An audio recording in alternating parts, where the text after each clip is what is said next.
before I was interrupted. Sorry, Jim. No, it's all right. We gotta pimp the channel here, dude. I know. That's the name of the game. So this is a topic that we've had, just floating around between all of us here, because if you notice, a lot of times we do not give a lot of love to the sequel trilogy. Usually anything Disney had touched, we normally find some problems with. There's occasional gems like Andor, some of The Mandalorian. They have the anti-Midas touch. Even Obi-Wan to some points had some, redeeming. Was good enough that I wasn't too critical on it. I mean, there was still something questionable. I thought Obi-Wan was better than anything in the sequel trilogy. I know, but what I'm saying is that Disney has not had a great track record, especially with the movies. And we'll probably focus on the movies because I think that's where our biggest pain points are. But, we're trying to find what things we actually did like about those. Oh my gosh, it's hard for me to even get it out because it's like vomit wants to come up at times when I talk about it. But what things did we actually like about the sequel trilogy? Well, more specifically, Disney Star Wars. I suppose more generally, but Disney Star Wars in general. Yeah, and like I said, first of all, I was trying to think of, besides The Acolyte, I don't know if there's any real shows that were terrible. I mean, Mandalorian Season 3 was not really the greatest. Jim, I tell you what, once you get around to watching The Acolyte, you'll understand The Mandalorian Season 3 was like Oscar-worthy in comparison. Though, it was Season 3 that had the Jack Black episode in it, right? Doesn't matter. Because... No, I mean, actually... That episode also had Christopher Lloyd. That more than balances it out. I actually liked that episode with the underground. Yeah, it was nice to see that, like... Robots go somewhere. The robots, like the separatist loyalist guy, like... Yeah. It's some nice things. I'm just not a big Jack Black fan. Yeah, and again, when you see him in a show, it's not like, oh, he's this character and just happens to be played by Jack Black. No, it's Jack Black playing some character. Yeah.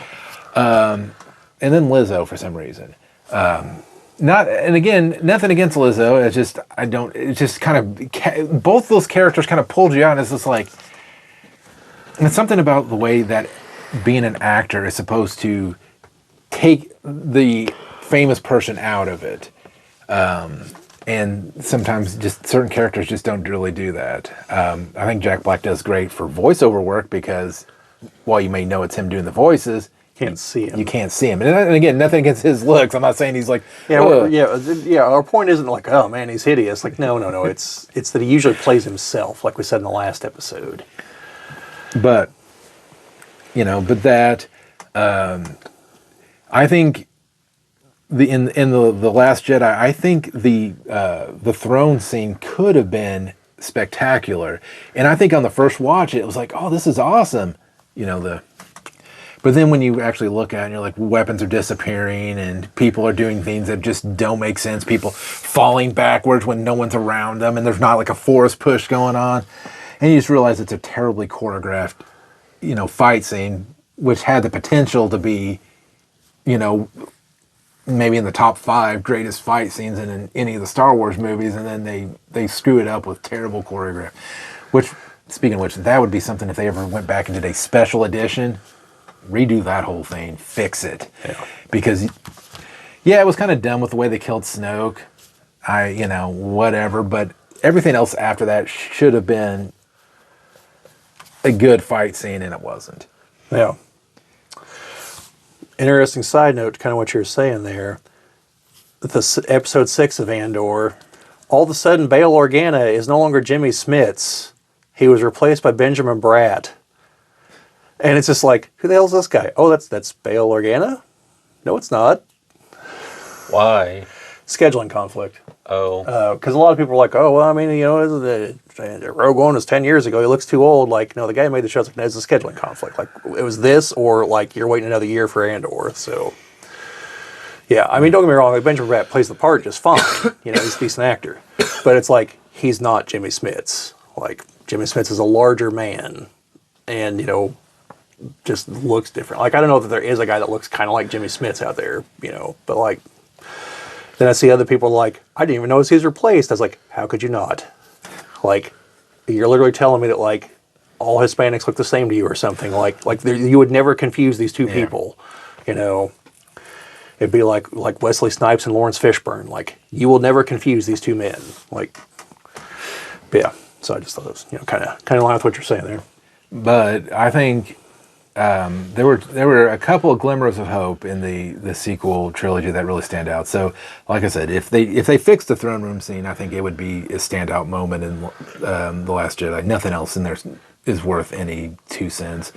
Everything on the Salt Planet was just stupid. It was Salt Planet. yes, Crate. Yeah, basically, can we do Hoth again, but now it's Salt? And for some reason, these speeders have skis that have to be on the ground for some reason. And we got like the mega AT-ATs were pretty cool, but the siege cannon was kind of stupid. Siege cannon was stupid. Apparently, there's regular AT-ATs in there among them too. Yeah. I didn't even know. Yeah, I think they did so they could see the size comparison, and it makes sense to have both. Yeah. But I don't think anything about that scene made a whole lot of sense. You destroyed a heroic you stopped the heroic sacrifice. You could have had somebody else do it. Have Rose do it. I don't know, but not the potato, Jim. Then she could be a baked potato. And people are like, oh yeah, the beginning with the Poe Dameron taking out all the guns. I'm like, no, if it was that easy,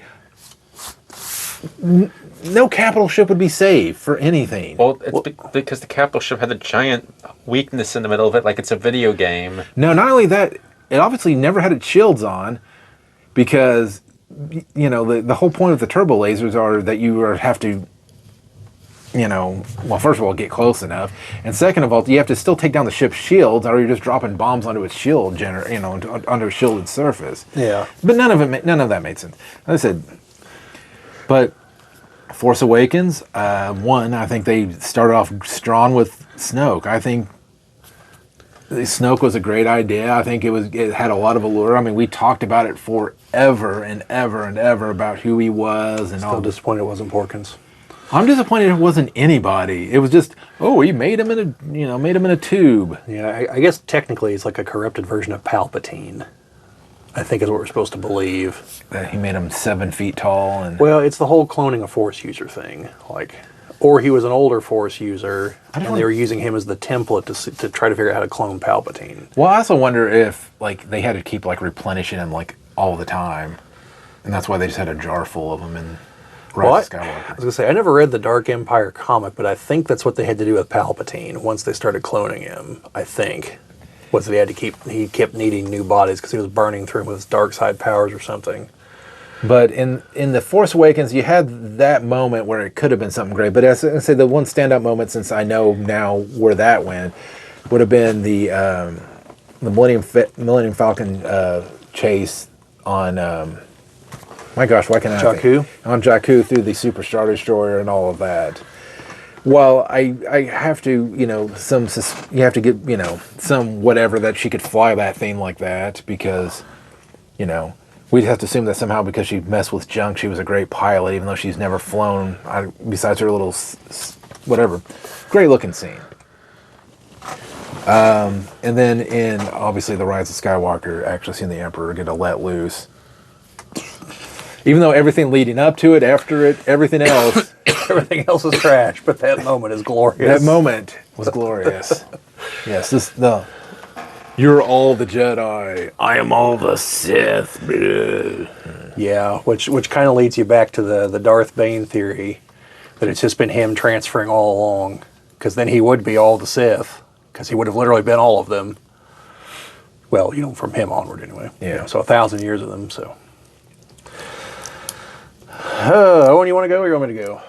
I mean, I got a lot to say. I mean, I can probably find something good. Rogue One was actually probably the best Disney Star Wars movie. You don't get any argument from me on that. And I would agree with that. I was trying to go with more of because I think Rogue One is kind of like they had to work within the realm of what came before and what came after. They were very tight on what they could do.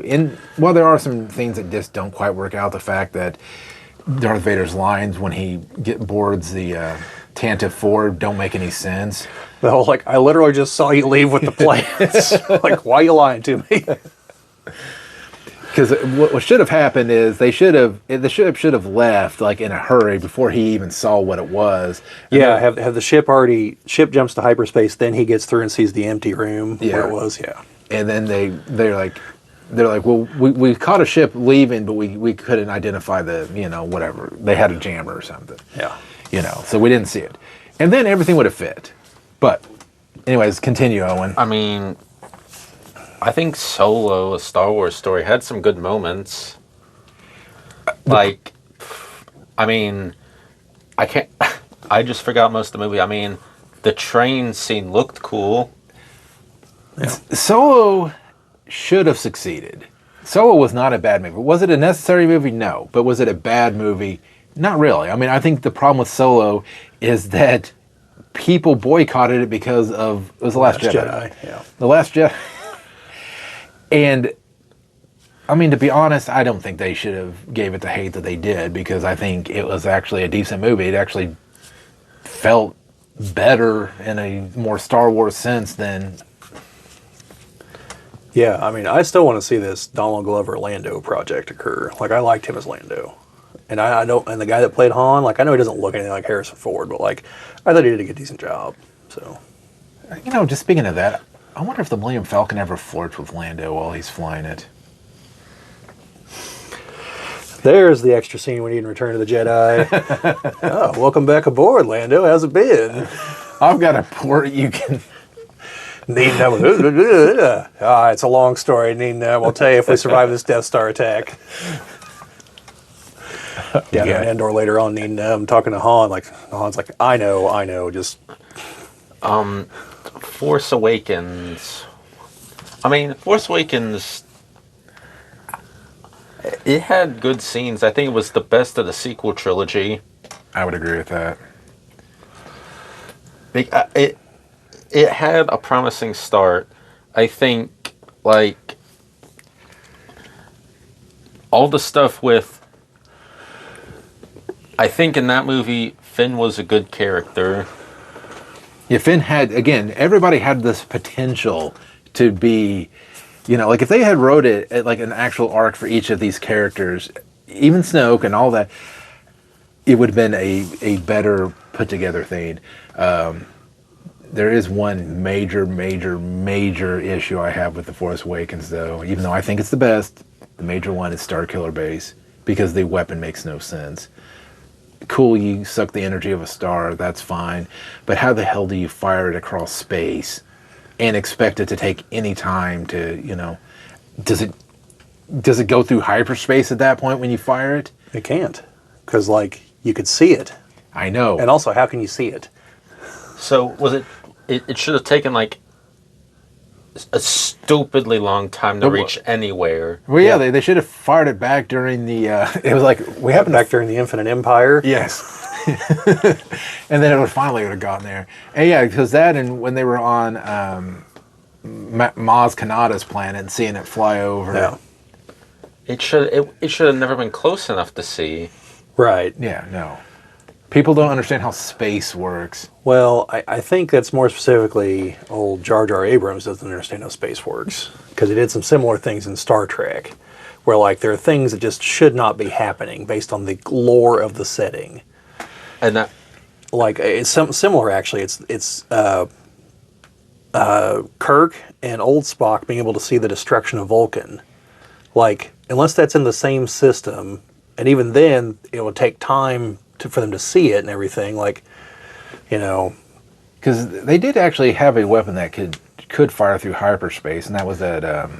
the Galaxy gun. yeah. Yeah.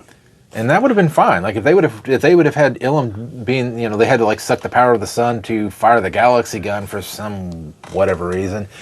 But no, there's the big thing that, the ultimate weapon should be, we're just putting hyperdrives on asteroids and launching them into planets. Well, yeah. and like, The Last Jedi, I mean, we talk about, like Snoke being a wasted villain, but I mean, the sequel trilogy is just like a graveyard of wasted potential almost. Like, what about wasted side villain? Like, do you all remember even like Captain Phasma, Barely. the silver stormtrooper lady? Yeah. And again, wasted character. Like, I thought that, like her dynamic with like Finn being on like, they started in the same place but went completely different directions could have been cool. And her character arc in The Force Awakens actually is like, she's like, no, I was like, I'm here because for the glory, but I'm also here for myself. And like, fuck, if it's my life or saving this super weapon, I'm doing it for myself. And it was again, character that went nowhere. And ended up falling to her doom in the Supremacy, was it? The stupidly wide, like, Star Destroyer? Yeah, I don't know. I think that's when I went to the bathroom. And I have never rewatched that movie, so. Well, There's a time for everything. Yeah, I mean, at some point I'll rewatch it. I know we've talked on this channel before about Yeah, I rewatching The Last Jedi. just haven't bit the bullet. So I say, for me, The Last Jedi is my Spider-Man 3. I just can't do it. Are you sure The Rise of Skywalker isn't? No, Rise of Skywalker has some redeeming stuff. But They Fly Now is the absolute worst worst dialogue out of any Star Wars movie I've ever seen. Jump Troopers. Okay, well, Existed before that. they existed before the First Order. There were Jump Troopers in the Empire. They existed before the Empire. They've had jetpacks for thousands of years. Yeah. The Mandalorians had them like thousands of years ago. Yeah. So They Fly Now makes no sense. No, it's one of those. It's a scene meant for little kids, and I get that because they were like, ha ha ha, you said it fly now, and it's like, I get it. You're trying to, Almost as bad as the line as the dead speak. but there's no need. Like the original series, had very few lines to cater to a particular audience. Like tell the story. Yeah. Tell the story, and if it's a good story, everyone will enjoy. You don't have to have, I mean, like some of the banter with in The Force Awakens. Oh my gosh, this went from what did we like about it to, again, still bash. This is the problem with even talking about what you like, because it's like, this was okay. I kind of like this, but this was shit. No, the fact that when Han was shooting Chewbacca's bowcaster, like he's never done that ever in any situation, Or ever seen Chewie shoot it, for that matter. Yeah.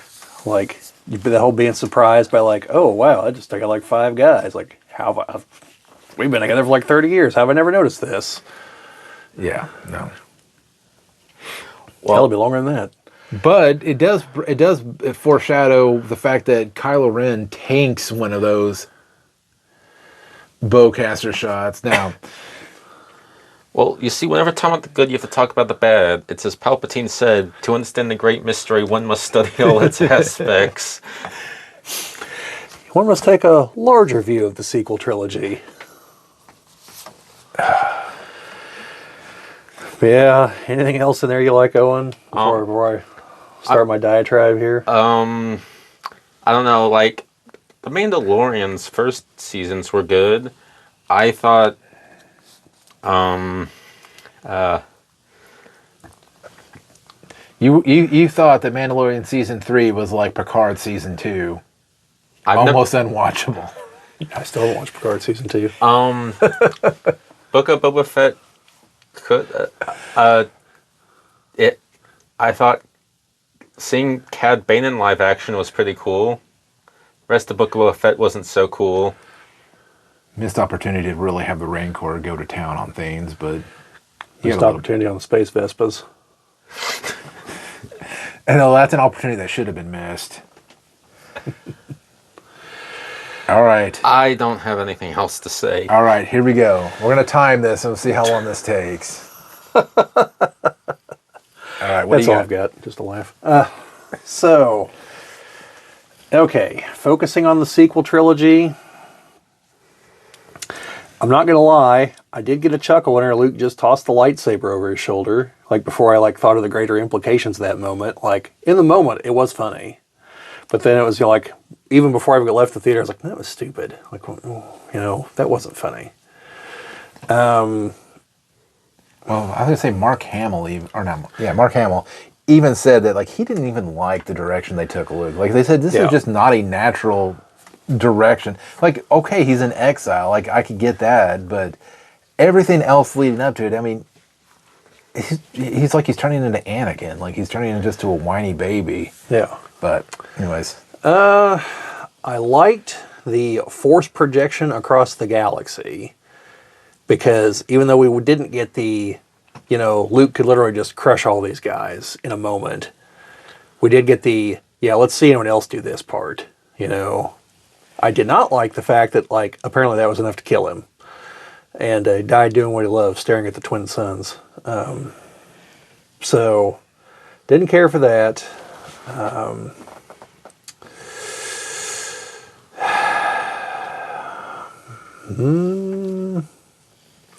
I did like Palpatine just cutting loose in Rise of Skywalker.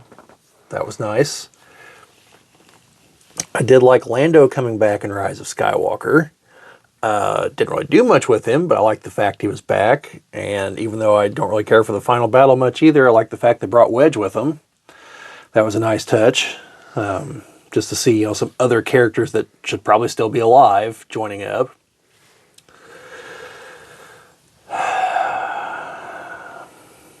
God, I'm trying to think of things that aren't just going to lead me to talking about things I hate in the movies. yeah, well, and it's fine if it leads down that route. But I mean, yeah, if you want to be I like the concept, but yeah, I mean, conceptually, like we said, The Force Awakens was probably the best of the three movies. It's just that, all the problems that come up later, the groundwork is in The Force Awakens for them.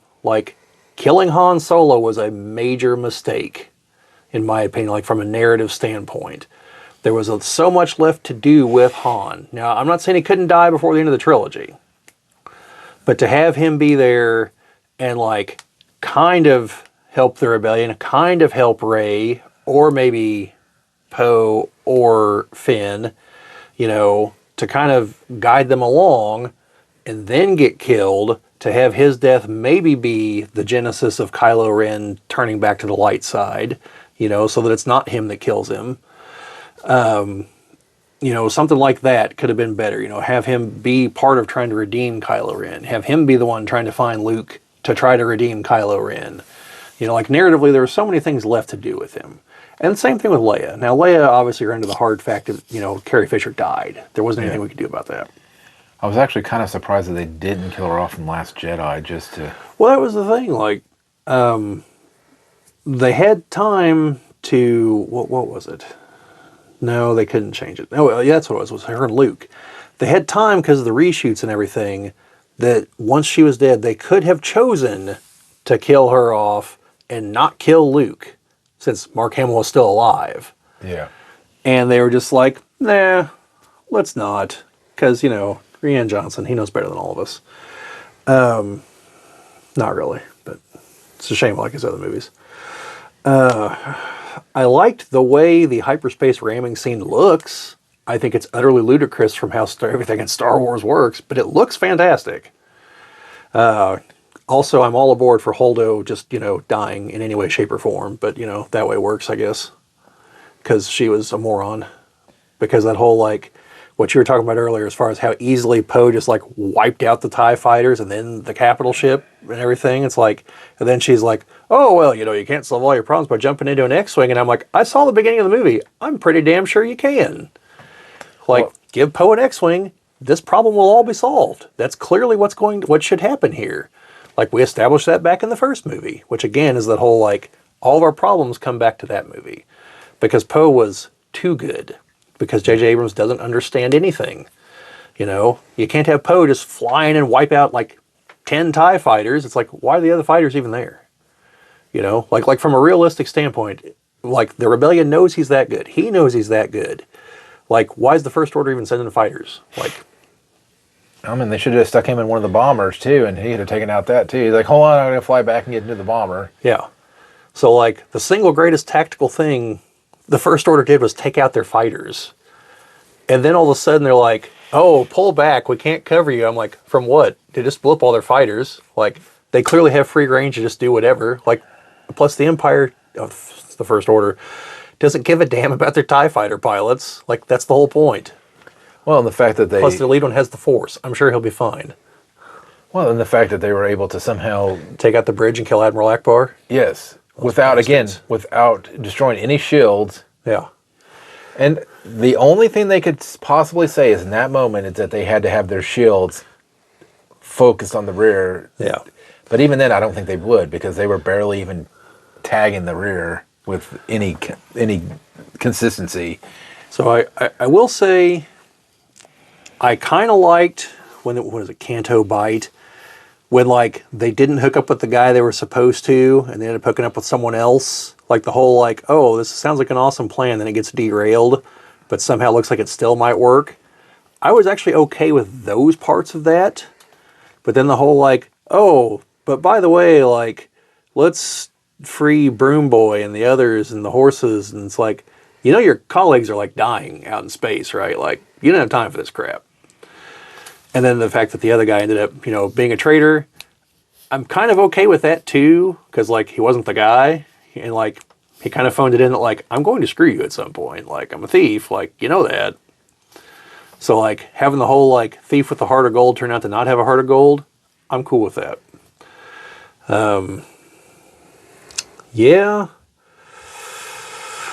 I wish we'd have gotten more Snoke. Like, again, I don't like the way things went in The Force Awakens, but had they led to better movies, I could have lived with it.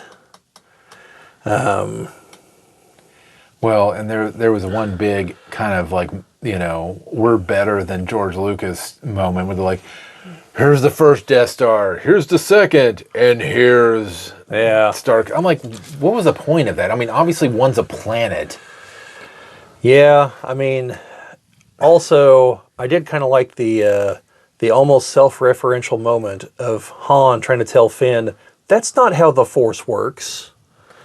You know what? You're talking about banter. That one made sense. Yeah. Because he's like, I've seen how the Force works. You can't just... He's like, that's more like luck. Yeah. Never tell him the odds. But, yeah, like that comment, that made sense. You know, in the moment... Them getting through the shields made no sense whatsoever. Because they should have split it into the planet if that was the case. Yes. Yeah. And again, if that was the case, then you would just fill up a ship full of, you know, nukes or whatever, space nukes, Star Wars nukes, and just thermal detonators. Yeah, just launch them through the shields of, you know, like. Oh my gosh, why can't I think of the like the Holdo maneuver? No, the one. The Bothan planet, Bothui, it's got a shield generator. That's why the Empire never, you know, took it out. That's what the Death Star was going to be for. Yeah. Yeah, just hyperspace ships right through their shield generator, blow up the planet. But yeah, and again, not to harp on the bad, but the way they dealt with hyperspace in The Force Awakens, how it seemed like the rebels were just chilling in hyperspace till they got the signal to come attack the Starkiller base. Like, that's not how hyperspace works either.